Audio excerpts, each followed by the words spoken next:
beautiful people, and welcome to another episode of Lightbringer Radio. I have something on my mind that I would like to talk about today, and where I'll start is with my witchcraft practice of kind of one of the pinnacles, pillars, I guess, of my witchcraft practice has always been signs and symbols. My mentor and teacher, Rory Lula, whom I adore, that was one of the main things she kind of built into her metaphysical practice, was this idea of being open and being observant and being present and mindful of signs and symbols in your daily life, and allowing that magic of coincidence or of particular noticing to be something that really opens up the feeling of not being alone, or the feeling of being in line with your fate, or whatever it is that you're looking for, or honestly just the feeling of connectedness, whether that's you woke up with a song in your head and you hear it on the radio when you get in the car later, or I always have a feeling of just breathe out whenever I see crows flying above head, because they're my guides. They're very familiar to me, almost like family. So I have this in my practice of just noticing signs and symbols around me. And then I also kind of added to that, have this practice of noticing what happens in my body. So I think a lot of us do this, but I want to speak to it a little bit more specifically and with context. But I am a person who works in and believes in holistic medicine, right? I think that our bodies have so much that they can tell us without a third party coming in and explaining it to us from a medical standpoint.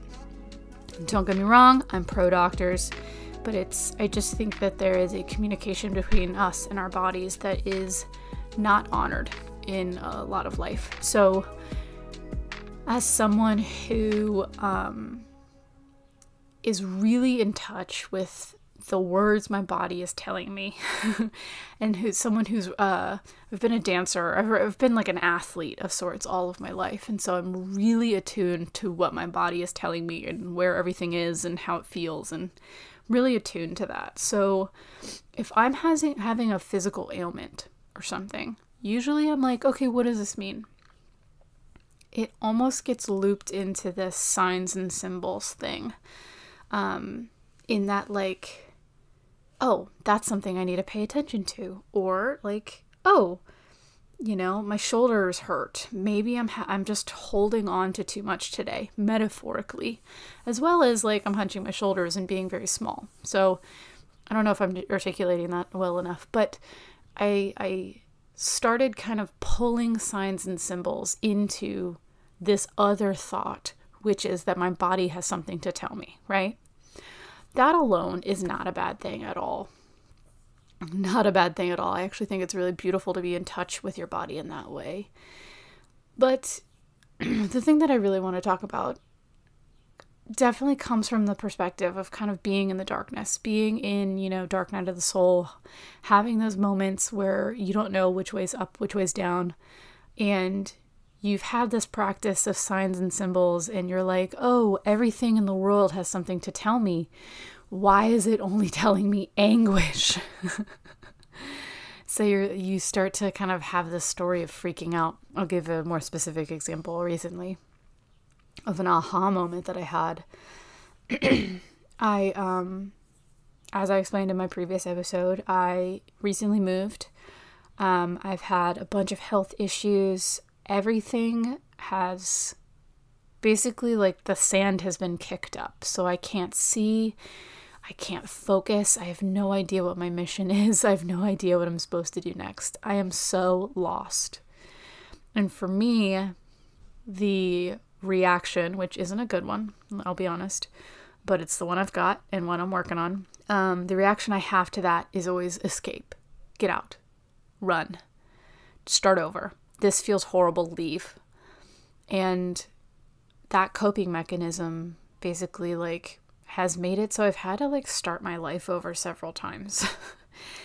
No, I don't regret when I've done it in the past, but I am now, I think, old enough, and now I have enough in my life that I want that stuff to stay around.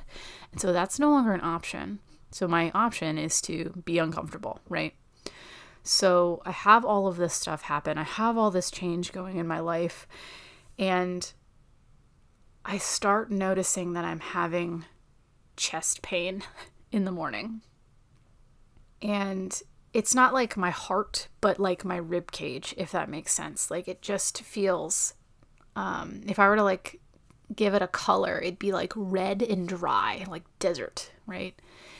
In the mornings, definitely. My anxiety would be super spiked, and I would have these chest pains. And then having them would make me freak out because I'm like, oh my God, I'm dying. Something's happening. My anxiety, is this an anxiety attack? What's going on? Am I having a heart attack? Like, that's the conversation that would start in my head, making the anxiety worse, making that whole experience bad.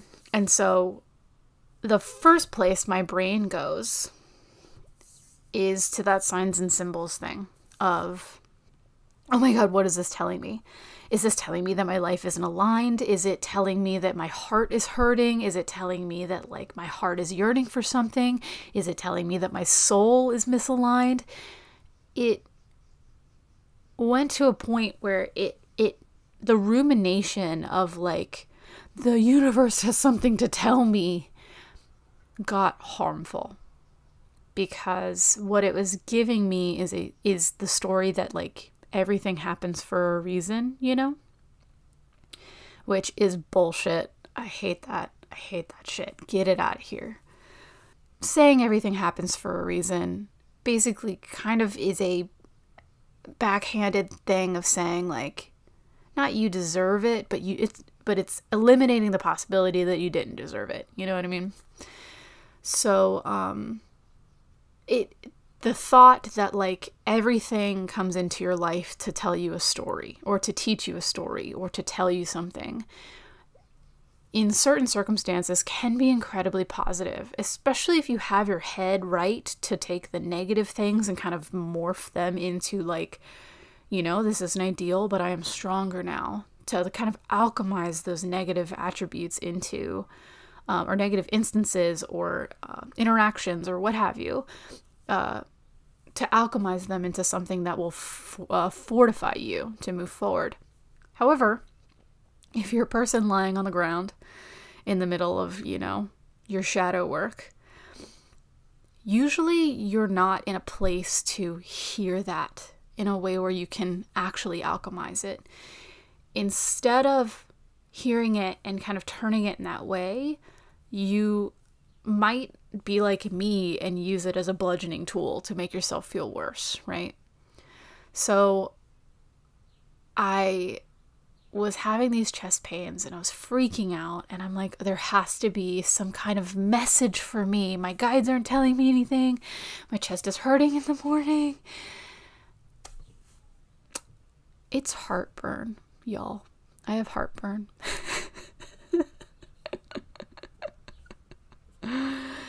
It's why my anxiety spikes in the morning and goes away in the afternoon.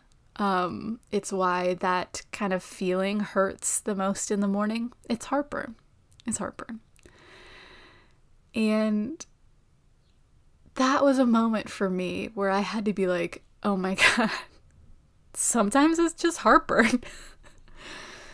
It made me take a step back and realize, I guess, like how much I was telling myself the story that like everything happens for a reason, or like the idea that there is a like mental problem's not the right word. There is a mental correlation with a physical correlation or with a physical problem. You know, that might be true. It might be true. I could say tons about like my pericardium being deficient in TCM. I could say tons about the fact that my heart space went through a ton of grief this year, and yes, my heart is hurting, and I could totally do herbs to supplement that. And you know, I could go at this from an energetic standpoint, especially on a day like today where I'm actually feeling rooted and grounded and a little more clear than normal. However, on the days when you're like scratching at the walls to try and escape, all you hear in that kind of dialogue is, I did something to deserve this. Something is happening in my life and this pain is here to punish me or teach me about it. Sometimes it's just heartburn. And so I wanted to share that story because I think when we're in these really dark moments, it's so easy to like, excuse me, I know I've been going on Pinterest and I like to read like quote motivating quotes, or, you know, it's super cheesy to say, but I love reading things that externalize how I'm feeling. And so very frequently when you look up like soul loss, dark night of the soul, depression, etc., well, one, you get a notification from Pinterest offering you the number to a crisis line, which I don't know how I feel about that, but thanks, Pinterest, I guess. But two, you often get a lot of these, like, pick yourself up with your bootstraps. Everything has a reason. Everything, your body is telling you things that you need to know. Kind of, they reiterate this feeling or this idea that, like, all of this is knowledge that you need to harness now. All of this is stuff that you need to listen to and change and accommodate for. This gets reiterated time and time again, especially in these public forums that, you know, are related to health and self-care and all that bullshit. But I feel like there's a tendency for people, mostly I'm thinking of myself, but in my experiences talking to people too, the places that we go to help kind of pull ourselves out very frequently reiterate this idea of like the signs and symbols of your body are teaching you things and that you should listen above all. Or I guess inversely, I guess more clearly, if your body doesn't feel great every day, then you are misaligned from your purpose. Let me repeat that. If your body doesn't feel great every day, then you are misaligned in your purpose. And that is bullshit. That omits anyone with chronic disease. That omits anyone that is dealing with any kind of body problem or stress or anything. Any kind of it's an ableist statement, really. I really just want to bring voice to that. Sometimes it's just heartburn, you know? And sometimes the voices in your head that tell you that life's no longer living is a problem with neurotransmitters, not your life, you know? And so really that's what I just want to speak to in this space, is that if you're in the witchy world, if you're in the self-help world or new age, there is this kind of tone of this, you know, if you hurt, not you deserved it, but you can do something to get out of it. It's telling you something and you must move to accommodate, right? There is this seam going through this world of that conversation. And at the end of the day, sometimes it's just heartburn. That's all I have for you today. I hope that helped. I don't know what I'm helping. I keep saying that, but I hope you enjoyed this podcast. It was fresh on my mind, so I wanted to get it out here. So if you have any questions for me, or if you hear yourself in my words, I would love to hear from you. You can send me an email at lightbringerrituals@gmail.com. If you have any questions related to going through dark nights of the soul, or about witchcraft in general and how living magically in very dark times might be a struggle for you, you're welcome to reach out to me. I would love to have more conversations on this podcast. But in the meantime, I'll still be coming at you with real and raw stuff like this, complaining about ableist spirituality. It's fine. It's fine. But I hope you enjoyed being here. I enjoyed having you. And I look forward to speaking to you next time. Bye.